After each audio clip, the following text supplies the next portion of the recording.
ನಮಸ್ಕಾರ ರೀ ಎಲ್ರಿಗೂ ಲಕ್ಕಿನಾಡಿನ ಸೊಬಗು ಚಾನಲ್ಗೆ ಆತ್ಮೀಯವಾದ ಸ್ವಾಗತಗಳು. ಬನ್ರಿ ಹಾಗಿದ್ರೆ ಇವತ್ತಿನ ರೆಸಿಪಿಯಲ್ಲಿ ಏನು ನೋಡೋಣ ಅಂತ ಹೇಳ್ಬಿಡ್ತೇನೆ ರೀ ಪಟಾಪಟ್ ಅಂತ. ನಾನು ನಿಮ್ಗೆ ನಾವು ಅಂಗಡಿಯಲ್ಲಿ ತರ್ತೀವಲ್ಲ ಹಸೆ ಅಂದರೆ ಜಿಂಜರ್ ಗಾರ್ಲಿಕ್ ಪೇಸ್ಟ್ ಅಂತ ತರ್ತೀವಲ್ಲ ಅದನ್ನು ಮನೇಲಿ ಮಾಡೋದು ಯಾವ ರೀತಿ ಅಂತ ಹೇಳ್ಕೊಡ್ತೀನಲ್ಲ ನಾನು ನಿಮ್ಗೆ ಇವತ್ತು. ಇನ್ನೊಂದು ಮತ್ತು ಹಸೆಕಾಯಿ ಚಟ್ನಿ ಅಂದರೆ ಇದು ಬಿಸಿ ಜೋಳದ ಬೆಳಗ್ಗೆ ಎದ್ದ ತಕ್ಷಣ ರೊಟ್ಟಿ ಮಾಡ್ತೀವಿಲ್ರಿ, ಆ ರೊಟ್ಟಿ ಮಾಡಿದಾಗ ಈ ರೀತಿಯಾಗಿ ಹಸೆಕಾಯಿ ಚಟ್ನಿ ಒಂದು ಮನೇಲಿ ಇತ್ತಂದರೆ ತುಂಬ ಯೂಸ್ಫುಲ್ ಆಗಿರ್ತೀರಿ. ಆಮೇಲೆ ಇದನ್ನು ನಾವು ಉತ್ತರ ಕರ್ನಾಟಕದ ಈ ಒಂದು ಹಸೆಕಾಯಿ ಚಟ್ನಿ ಏನಾದರೂ ಇತ್ತಂದರೆ ನಮ್ಮ ಉತ್ತರ ಕರ್ನಾಟಕ ಮಂದಿಗೆ ರೀ ಅರ್ಧ ಅಡುಗೆ ಕಂಪ್ಲೀಟ್ ಆದಂಗೆ ನೋಡಿರಿ. ಇದು ಒಂದು ಚಟ್ನಿ ಇತ್ತಂದ್ರೆ ಇದು ಒಂದು ಚಟ್ನಿ ಒಂದು ಇಟ್ಟು ಮನ್ಯಾಗ ಮಾಡಿ ಇಟ್ಕೊಂಡ್ಬಿಟ್ರಂದ್ರೆ ಅರ್ಧ ಅಡುಗೆ ಅರ್ಧ ಕೆಲಸನ ಆದಂಗೆ ಅಂತ ಹೇಳ್ಬೋದು ರೀ. ನಾವು ಇದೊಂದು ಚಟ್ನಿ ಹಸೆಕಾಯಿ ಚಟ್ನಿ ಇತ್ತಂದರೆ ಇನ್ನೊಂದು ಜಿಂಜರ್ ಗಾರ್ಲಿಕ್ ಪೇಸ್ಟು ಮಾಡೋದು ಯಾವ ರೀತಿ ಅಂತ ಹೇಳ್ಕೊಡ್ತೀನಿ ರೀ ನಾನು ನಿಮ್ಗೆ. ಮೊದಲಿಗೆ ನೋಡ್ರಲ್ಲ ನಾನು ಇಲ್ಲಿ ಒಂದು 1/4 kg ಅಷ್ಟು ಹಸೆಕಾಯಿನ ತೊಗೊಂಡಿದ್ದೀನಿ ರೀ. ಇದನ್ನ ರೀ ಒಂದು ತವೆನ ಬಿಸಿ ಮಾಡಲಿಕ್ಕಿಟ್ಟು ಇದಕ್ಕೆ ಈ ಹಸೆಕಾಯಿನ ಹಾಕ್ತಾ ಹೋಗಣ್ರಿ. ಅದೇ ಸುಲಭ ರೀ, ಏನು ಕಷ್ಟ ಏನಿಲ್ಲ ರೀ. ಇದು ಒಂದು ಹಿಂಡಿ ಒಂದು ಮಾಡಿ ಇಟ್ಕೊಂಡ್ಬಿಡ್ರಲ್ಲ ನೀವು ಮನ್ಯಾಗ. ನೀವು ಯಾವುದೇ ಕಾಳಿನ ಪಲ್ಯ ಮಾಡಿರಿ, ಇಲ್ಲಾಂದ್ರೆ ನಿಮ್ಗೆ ಏನಾದರೂ ಪಲ್ಯ ತಿನ್ನೋಕೆ ಬೇಜಾರಾಗಿತ್ತಪ್ಪ ನಮ್ಗೆ, ಏನಪ್ಪ ದಿನ ತಿಂದು ಇದೇ ಕಾಳಿನ ಪಲ್ಯ ಆ ಪಲ್ಯ ಈ ಪಲ್ಯ ತಿಂದು ಬೇಜಾರಾಗಿತ್ತಂದ್ರೆ ರೊಟ್ಟಿ ಮಾಡ್ಕೊಂಡಿರ್ತೀರಲ್ರಿ ದಿನ. ಇದು ಬೆಳಗ್ಗೆ ಎದ್ದು ಏನಾದರೂ ಬಿಸಿ ರೊಟ್ಟಿ ಅದು ಆ ಬಿಸಿ ರೊಟ್ಟಿ ಏನಾದರೂ ಮಾಡ್ಕೊಂಡಿದ್ರಿ ಅದ್ರಾಗ ಈ ಚಟ್ನಿ ಹಾಕ್ಕೊಂಡು ಇದಕ್ಕೆ ಸ್ವಲ್ಪ ಮ್ಯಾಲೆ ತುಪ್ಪ ಹಾಕ್ಕೊಂಡು ತಿಂದ್ಬಿಟ್ರೆ ಅದ್ರ ರುಚಿನ ಬೇರೆ ನೋಡ್ರಿ.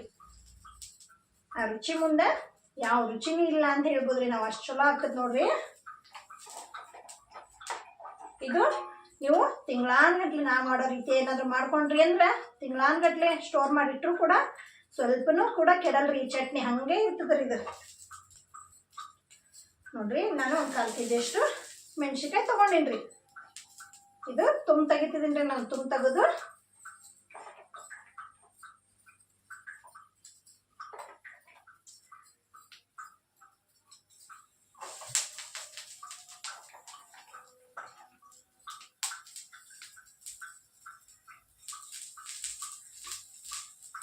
ಇದನ್ನ ಇವಾಗ ಸ್ವಲ್ಪ ಕೆಂಪಗಾಗಮಟ ನಾವು ಫ್ರೈ ಮಾಡಣ್ರಿ. ಇದನ್ನ ಸ್ವಲ್ಪ ಕೆಂಪಗಾಗಲಿಲ್ಲ ರೀ ಅಲ್ಲಿವರೆಗೂ ಫ್ರೈ ಮಾಡಣ್ರಿ. ಇದನ್ನ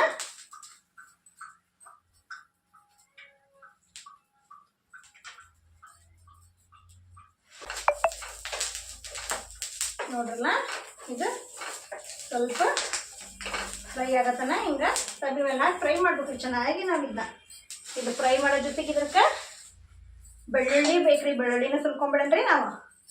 ಇದಕ್ಕೆ ಬೆಳ್ಳುಳ್ಳಿ ಕೂಡ ಬೇಕ್ರಿ. ಬೆಳ್ಳುಳ್ಳಿ, ಜೀರಿಗೆ, ಕೊತ್ತಂಬರಿ, ಈ ಹಸೆಕಾಯಿ ಹಾಕಿ ನಾವು ಅರ್ಧ ಇಟ್ಕೊಂಡ್ಬಿಟ್ರಿ ಮನ್ಯಾಗ. ನೀವು ಯಾವುದರ ಪಲ್ಯ ಮಾಡಿರಿ ಅವಾಗ ಸಲೀಸಾಗಿ ಹಸೆಕಾಯಿ ಹೆಚ್ಚು ಹಾಕ್ತೀವಿ ರೀ ನಾವು ಪಲ್ಯ ಮಾಡುವಾಗ. ಹಸೆಕಾಯಿ ಹಾಕೋಂಥದ್ದು ಅವಶ್ಯಕತೆ ಇರಲ್ರಿ. ಇದು ಒಂದು ಹಿಂಡಿ ಹಾಕ್ಬಿಟ್ಟು ನಾವು ಮುಗೀತ್ರಿ, ಸಾಕ್ರಿ. ನಮ್ಗೆ ಚಟ್ನಿ ಎಲ್ಲ ರೆಡಿ ಆಗಿಬಿಡ್ತದೆ.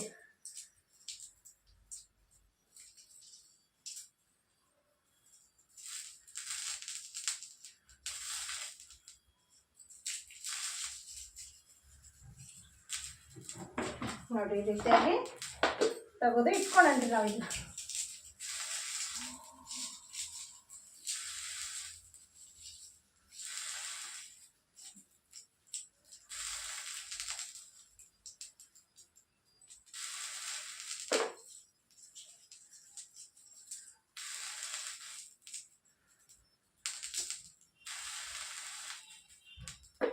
ಅದ್ರ ಮೇಲ್ಗಡೆ ಬೆಳ್ಳುಳ್ಳಿ ಮೇಲ್ಗಡೆ ಸಿಪ್ಪೆಯನ್ನು ತೆಗಿಲಿಕ್ಕೆ ಹೋಗ್ಬೇಡ್ರಿ. ಸಿಪ್ಪೆ ತೆಗೆದ್ರೆ ಹಿಂಡಿ ಬೇಗನೆ ಕೆಟ್ಬಿಡುತ್ತೆ. ಸ್ವಲ್ಪ ಮೇಲ್ಮೇಲೆ ಏನಿರ್ತೈತಲ್ರಿ ಅದನ್ನಷ್ಟ ತಕ್ಕೋರಿ, ಪೂರ್ತಿ ಏನು ತೆಗಿಲಿಕ್ಕೆ ಹೋಗ್ಬೇಡ್ರಿ ನೀವು.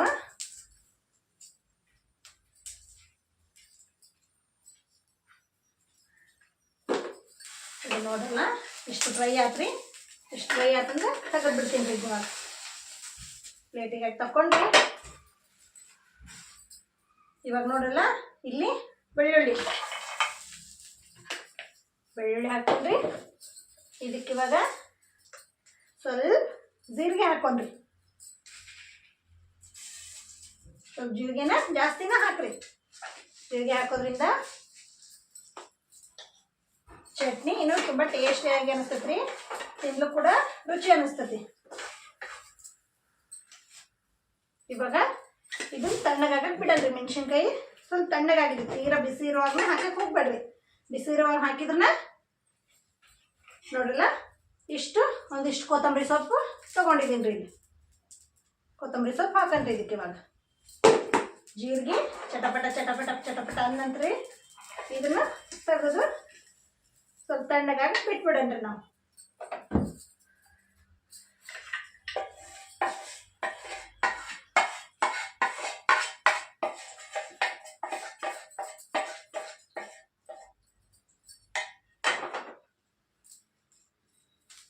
ಸ್ವಲ್ಪ ಉಪ್ಪು ಹಾಕನ್ರಿ.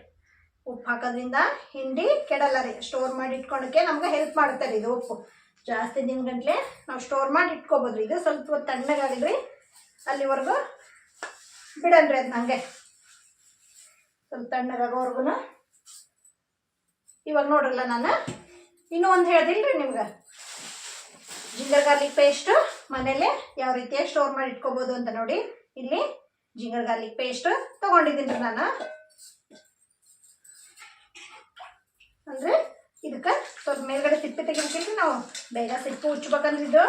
ಇದಕ್ಕೆ ಈ ರೀತಿಯಾಗಿ ಸ್ವಲ್ಪ ಹೊತ್ತು ನೀರು ಹಾಕಿಡನ್ರಿ. ಸ್ವಲ್ಪ ಹೊತ್ತು ನೀರು ಹಾಕಿಟ್ರೆ ಬೇಗನ ಸಿಪ್ಪೆ ಬಿಡುತ್ತಾರೆ ಅದ್ರದ್ದು. ಇವಾಗ ಇಲ್ಲಿ ಬೆಳ್ಳುಳ್ಳಿ ತೊಗೊಂಡ್ರಿ ನಾವು. ಇಷ್ಟು ಬೆಳ್ಳುಳ್ಳಿ ನೋಡಿ, ಇಷ್ಟು ಬೆಳ್ಳುಳ್ಳಿ ತೊಗೊಂಡಿದ್ದೀನಿ ರೀ ನಾನು. ಇದನ್ನ ಇವಾಗ ಈ ರೀತಿಯಾಗಿ ಸಿಪ್ಪೆನೆಲ್ಲ ತೆಗೆದ್ಬಿಡನ್ರಿ.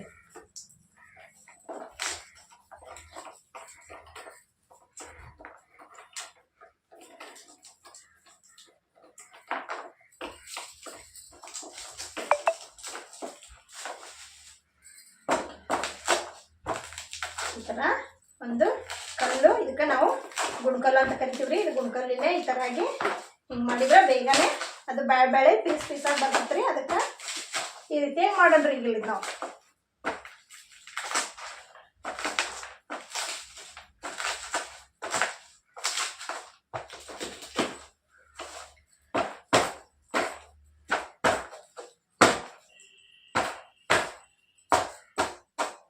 ನೋಡ್ರಿ ಇಷ್ಟು ಸಿಪ್ಪಿ ತೆಗೆದು ಸಿಪ್ಪಿ ತಕೊಂಡ್ಬಿಡನ್ರಿ ಇವಾಗ ಇದನ್ನೆಲ್ಲ.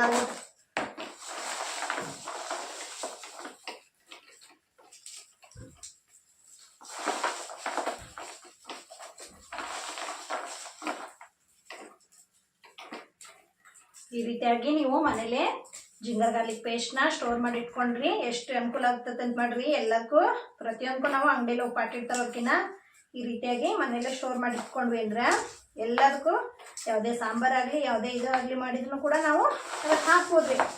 ತುಂಬ ಅನುಕೂಲ. ಖರ್ಚು ಉಳಿಸೋದು ಅಂತಾರಲ್ರಿ, ಇದೇ ನೋಡ್ರಿ. ನಾವು ಖರ್ಚನ್ನು ಉಳಿಸೋದು ಅಂತ ಹೇಳ್ತಾರಲ್ರಿ ಹೆಣ್ಮಕ್ಳಿಗೆ. ಹೀಗೆ ಮನೇಲಿ ಅಂಗಡಿಲಿ ಹೋಗಿ ತರೋದಕ್ಕಿಂತ ನಾವು ಮನೆಯಲ್ಲೇ ಮಾಡ್ಕೊಂಡು ಇಟ್ಕೊಂಡ್ರಿ ಎಷ್ಟು ಹಾಕೊಂಡೆ ಯೂಸ್ ಆಗುತ್ತೆ ರೀ ನಮ್ಗೆ.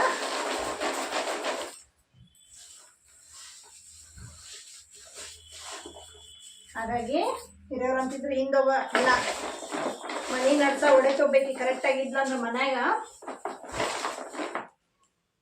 ಜಾಸ್ತಿ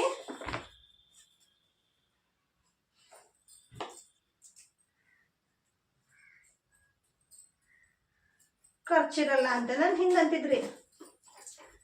ಮನೆ ಹೊಡೆತೋಗ್ಬೇಕು ಕರೆಕ್ಟಾಗಿ ಖರ್ಚನ್ನು ನಿಭಾಯಿಸ್ಕೊಂಡು ಹೋದ್ರೆ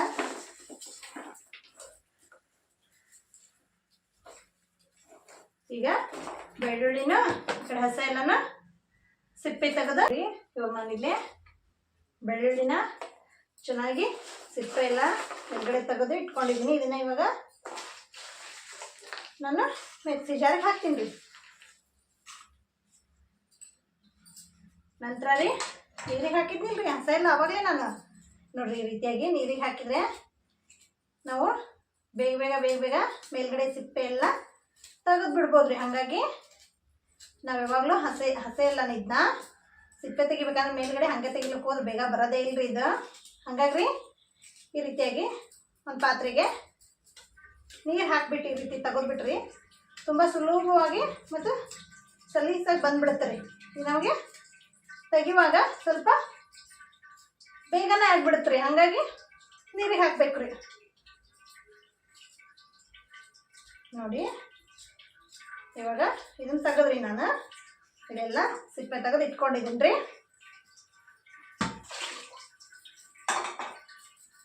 ಇವಾಗ ಏನು ಮಾಡಿದ್ರಿ, ಹಸೆ ಎಲ್ಲ ಐತಲ್ರಿ, ಇದನ್ನು ಸ್ವಲ್ಪ ಹಂಗೆ ಹಿಂಗೆ ಹಾಕಿ ಸರಿ ಆಗಲ್ರಿ, ಸ್ವಲ್ಪ ಹೆಚ್ಚಿ ಕಟ್ ಮಾಡಿ ಹಾಕೊಂಡ್ರಿ. ಇದನ್ನು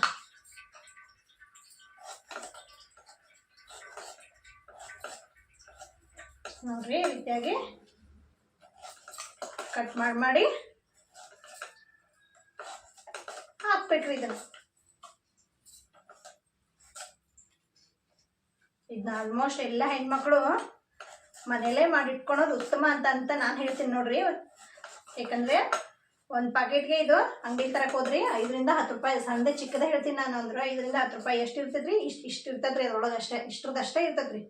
ಈಗ ಇದಿಷ್ಟು ನಾವು ಮಾಡಿಟ್ಕೊಂಡ್ವಿ ಅಂದ್ರೆ ಒಂದು 30 ರೂಪಾಯಿ ಖರ್ಚಿನಲ್ಲಿ ಎಷ್ಟು ಅಂದರೆ ತಿಂಗಳು 2 ತಿಂಗಳಾಗೋವರೆಗೂ ಮಾಡ್ಕೋಬೋದ್ರಿ ನಾವು.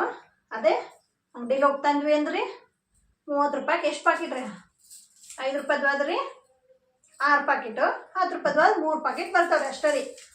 ನೋಡ್ರಿ ಇದಕ್ಕೆ ಇವಾಗ ಸ್ವಲ್ಪ ಕೊತ್ತಂಬರಿ ಸೊಪ್ಪು ಹಾಕ್ತೀನಿ ರೀ ನಾನು. ಸ್ವಲ್ಪ ಹಾಕಂಡ್ರಲ್ಲ ಕೊತ್ತಂಬರಿ ಸೊಪ್ಪು, ಸ್ವಲ್ಪ ಜೀರಿಗೆ ಹಾಕ್ರಿ. ಜೀರಿಗೆ ಏನು ಬಿಸಿ ಮಾಡೋದು ಬೇಡ್ರಿ ನೀವು, ಇದಕ್ಕೆ ಹಂಗೆ ಹಾಕ್ರಿ.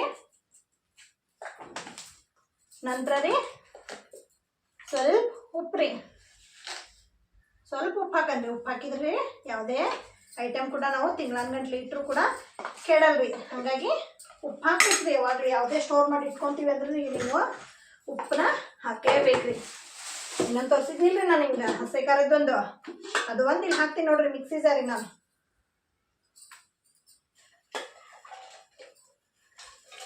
ಇದು ತಣ್ಣಗಾಗಿದೆ ರೀ, ಇದಕ್ಕೆಲ್ಲ ಉಪ್ಪು ಅದನ್ನೆಲ್ಲ ಆವಾಗಲೇ ಹಾಕಿದ್ದೀನಿ ರೀ. ಹಾಗಾಗಿ ಈಗ ಎರಡನ್ನೂ ನಾವು ಸ್ವಲ್ಪ ಆಯಿಲ್ ಹಾಕನ್ರಿ. ಇದಕ್ಕೆ ಸ್ವಲ್ಪ ಆಯಿಲ್ ಅಂದರೆ ರುಬ್ಬುವಾಗ ಸಲೀಸಾಗಿ ಆಗ್ಬಿಡುತ್ತೆ ರೀ. ಅದಕ್ಕೆ ಇದಕ್ಕೆ ಸ್ವಲ್ಪ ಆಯಿಲು, ನೀರನ್ನು ಹಾಕ್ಬೇಡ್ರಿ, ಇದಕ್ಕೆ ಸ್ವಲ್ಪ ಆಯಿಲು ಹಾಕಿ ರುಬ್ಕೊಂಬರಂಬರಿ ಎರಡನ್ನೂ. ನಾವು ಇವಾಗ ಎರಡನ್ನೂ ಕೂಡ ರುಬ್ಕೊಂಬಂದ್ರಿ. ಇದು ಪೇಸ್ಟ್, ಬೆಳ್ಳುಳ್ಳಿ ಹಸಿ ಅಲ್ಲದ ಪೇಸ್ಟ್ ರೀ. ಈ ರೀತಿಯಾಗಿ ಇದಕ್ಕೆ ನೀರು ಹಾಕಿ ರುಬ್ಬಾದ್ರಿ. ನೀರು ಹಾಕಿ ರುಬ್ಬಿದ್ರೆ ಚಲೋ ಆಗಲ್ರಿ. ಈಗ ಹೇಳ್ತೀನಿ ನಾನು, ನೀವು ಎಷ್ಟೇ ಹಾಕೋದ್ರಿ ಏನಾದರೂ ಒಂದರೆ ಜಿಣ್ಣು ಅನ್ನಿಸ್ಲಿಲ್ಲ ಅಂದ್ರೆ ನಿಮಗೆ ಆಯಿಲನ್ನು ಹಾಕಿ ರುಬ್ಬಬೇಕು. ನೀವೇನಾದರೂ ನೀರು ಹಾಕಿ ರುಬ್ಬಕಂತ ಹೋದ್ರಿ ಅಂದರೆ ಮತ್ತೆ ಸ್ವಲ್ಪ ಕೂಡ ಸ್ಟೋರ್ ಮಾಡಿ ಇಟ್ಕೊಳಕ್ಕಾಗಲ್ರಿ, ಎಲ್ಲ ಕೆಟ್ಬಿಡ್ತದೆ ನೋಡ್ರಿ. ಇದು ಹಸೆ ಖಾರದ ಪೇಸ್ಟ್ ರೀ.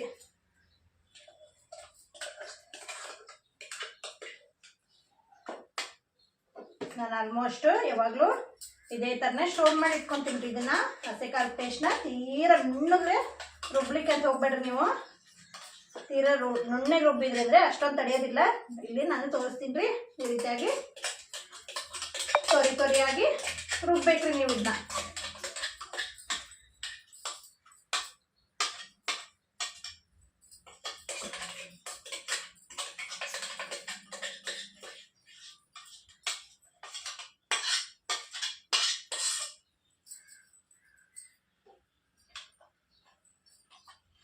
ನೋಡ್ರಿ ಕಾಣಿಸ್ತಿದ್ರಿ ನಿಮ್ಗೆ, ಇವಾಗ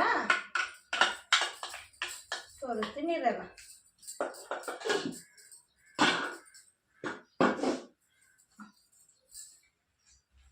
ಇಲ್ಲಿ ನೋಡ್ರಲ್ಲ, ಒಂದು ಹಸೆಕಾಯಿ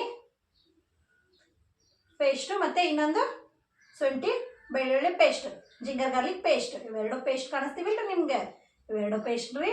ಈ ರೀತಿಯಾಗಿ ರೆಡಿ ಮಾಡಿ ಮನೇಲಿ ಏನಾದರೂ ಇಟ್ಕೊಂಡ್ರಿ ಅಂದ್ರೆ ನೀವು ತಿಂಗಳಾನ್ಗಂಟ್ಲೆ ಸ್ಟೋರ್ ಮಾಡಿ ಇಡ್ಬೋದು ರೀ. ಇದನ್ನ ಯಾವುದೇ ರೀತಿ ಕೆಡೋದು ಇಲ್ಲ. ಮತ್ತು ಇದನ್ನೆಲ್ಲ ಪಲ್ಯಕ್ಕೆ ಅದಕ್ಕೆಲ್ಲ ಹಾಕ್ಬೋದು ರೀ. ಇದೆಲ್ಲ ನೀವೇನು ಜಿಂಜರ್ ಗಾರ್ಲಿಕ್ ಪೇಸ್ಟ್ ಯೂಸ್ ಮಾಡ್ಬೇಕಂದ್ರೆ ಪ್ಯಾಕೆಟ್ ಯೂಸ್ ಮಾಡೋ ಬದಲಿ ರೀ ಈ ರೀತಿಯಾಗಿ ಮನೇಲಿ ಮಾಡ್ಕೊಂಡು ಇಟ್ಕೊಂಡ್ರಿ ಅಂದ್ರೆ ತುಂಬ ಹೆಲ್ಪ್ ಆಗುತ್ತೆ ನೋಡ್ರಿ. ನಿಮ್ಗೆ ತುಂಬ ಯೂಸ್ಫುಲ್ ರೀ ಇವೆಲ್ಲ. ಖಂಡಿತವಾಗೂ ನಾನಂತೂ ಭಾವಿಸ್ತೇನೆ ರೀ ಈ ವಿಡಿಯೋ ನಿಮಗೆ ಇಷ್ಟ ಆಗಿರ್ತದೆ ಅಂತಂದೇಳಿ. ಇಷ್ಟ ಆಯ್ತಂದ್ರೆ ಗೊತ್ತಲ್ರಿ, ಸಬ್ಸ್ಕ್ರೈಬ್ ಆಗ್ರಿ. ಹಾಗೆ ಆಲ್ ಅನ್ನೋ ಆಪ್ಷನ್ನ ಸೆಲೆಕ್ಟ್ ಮಾಡಿ ಪಕ್ಕದಲ್ಲೇ ಕಾಣ್ತಿರೋ ಬೆಲ್ ಐಕನ್ನ ಕ್ಲಿಕ್ ಮಾಡಿರಿ. ಮತ್ತು ಶೇರ್ ಮಾಡಿ, ಕಮೆಂಟ್ ಮಾಡಿರಿ, ಹಾಗೆ ಲೈಕ್ ಮಾಡಿ. ಆದಷ್ಟು ನಿಮ್ಮ ಮನೆ ಮಗಳನ್ನು ಬೆಳೆಸಿ. ತುಂಬ ಧನ್ಯವಾದಗಳು ರೀ ನನ್ನ ವಿಡಿಯೋ ನೋಡಿದ್ದಕ್ಕೆ. ಮುಂದಿನ ವಿಡಿಯೋದಲ್ಲಿ ಮತ್ತೆ ಮುಂದಿನ ರೆಸಿಪಿ ಜೊತೆಗೆ ಸಿಗ್ತೀನಿ ರೀ. Thank you.